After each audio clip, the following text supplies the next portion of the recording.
avec le micro ouvert, c'est beaucoup mieux. Voilà, Jean-Louis nous a rejoint pour nous parler de cet événement. Bien sûr, Festival Planète Vivante 2025, il était avec nous en 2024 d'ailleurs, président de l'association des Amis des Sciences de la Terre et du Climat en Pic-Saint-Loup. Waouh, j'ai envie de dire. Sur une carte de visite, ça va être un petit peu compliqué tout ça. On est quasiment dans l'air du temps pour ce festival de la Planète Vivante 2025.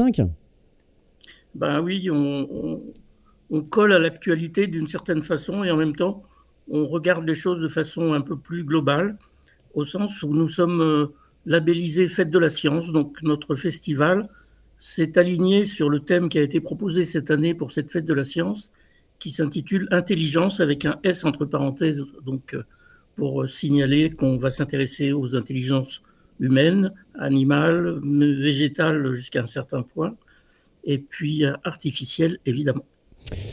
À quoi faut-il s'attendre lorsqu'on est visiteur, lorsqu'on vient à ce festival?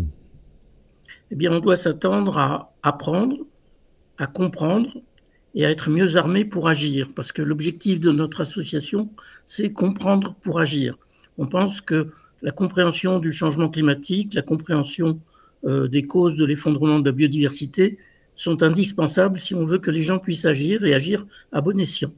De sorte qu'on diffuse une culture scientifique. Nous ne sommes pas une organisation militante, mais purement une organisation qui diffuse la meilleure connaissance scientifique disponible sur toute une variété de sujets. Ça couvre le climat, mais on ne va pas répéter tous les jours que le climat est en train de changer et pourquoi. Ça, on finit par le savoir un petit peu, mais on s'intéresse à beaucoup des aspects connexes de ce changement climatique ou de cet effondrement de la biodiversité, en parlant de la santé, en parlant de l'alimentation, en parlant de l'énergie ou en évoquant les solutions possibles, secteur par secteur. Par exemple, dans nos prochaines conférences, nous parlerons de chimie verte ou de retraitement des eaux usées, vous voyez, ce genre de choses. Mais le festival, lui, va être assez centré sur la question de l'intelligence. Alors, elle sera appliquée au biomimétisme pour la soirée inaugurale qui a lieu ce soir, où on regardera comment les intelligences animales peuvent être utilisées pour inspirer, disons, des solutions intéressantes fondées sur la nature, comme on dit maintenant. Mais on aura aussi un concert demain soir qui tournera autour des 4 saisons de Vivaldi et de Piazzolla par le Quatuor Aurore. On aura toute la journée de samedi et de dimanche une série de conférences, l'une sur l'application PlanteNet qui montre une rencontre entre l'intelligence artificielle et l'intelligence collective, puisque les utilisateurs de PlanteNet sont invités à confirmer ou infirmer la reconnaissance automatique des plantes. On aura une improconf qui est une prestation de la compagnie du Capitaine, c'est une compagnie montpelliéraine qui est bien connue et qui improvisera une série de scénettes désopilantes à partir d'une petite conférence scientifique tenue secrète jusqu'au dernier moment. Le soir, nous aurons aussi une autre conférence, mais avant, une table ronde avec une série de représentantes de la communauté scientifique sous des angles très variés pour parler du problème des filles et de la science. Et puis le dimanche, nous aurons encore 2 conférences, l'une sur l'application de l'intelligence artificielle pour améliorer les prévisions météorologiques, ou encore le summum de l'intelligence humaine, disons, en tout cas dans le domaine scientifique, avec les découvertes d'Einstein en 1905 qui ont complètement révolutionné la physique. Tous les matins, le samedi et le dimanche, on aura un petit déjeuner avec une spécialiste des mésanges. Donc là, on aura quelque chose d'un peu plus distrayant. Et puis peut-être l'après-midi, enfin pas peut-être, certainement, l'après-midi, nous aurons la projection du film Flow, qui est un film d'animation qui a été multiprimé. Il a eu les Oscars et les Césars en 2025, des films d'animation, et il sera diffusé gratuitement à toutes les personnes qui souhaitent y assister, et notamment les enfants. Voilà, parce que quand on t'écoute comme ça, Jean-Louis, on a l'impression, on se dit, waouh, ça va être chargé en conférences. Moi, je vois marqué que c'est pour un large public, adultes et enfants. Et justement, les parents, il faut les inciter à venir avec les enfants, parce que ceci dit, tel que tu racontes la programmation, on entend bien sûr parler de table ronde, d'échanges, etc. Mais les enfants sont les bienvenus, parce que dit comme ça peut faire peur, mais il faut le voir un petit peu différemment, je pense. Exactement. D'abord, les enfants sont les bienvenus dès ce soir, la soirée inaugurale avec cette conférence sur l'intelligence et le biomimétisme, la bioinspiration, dans laquelle on partira du blob. Alors, notre association s'est procuré un certain nombre de mallettes éducatives à partir du blob.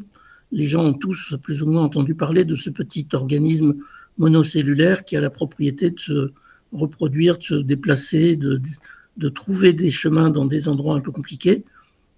Et donc, ces mallettes ont été mises à disposition de plusieurs écoles dans Saint-Gély, et certainement que beaucoup d'enfants ont travaillé là-dessus et viendront montrer les résultats de leurs propres expérimentations dans cette soirée.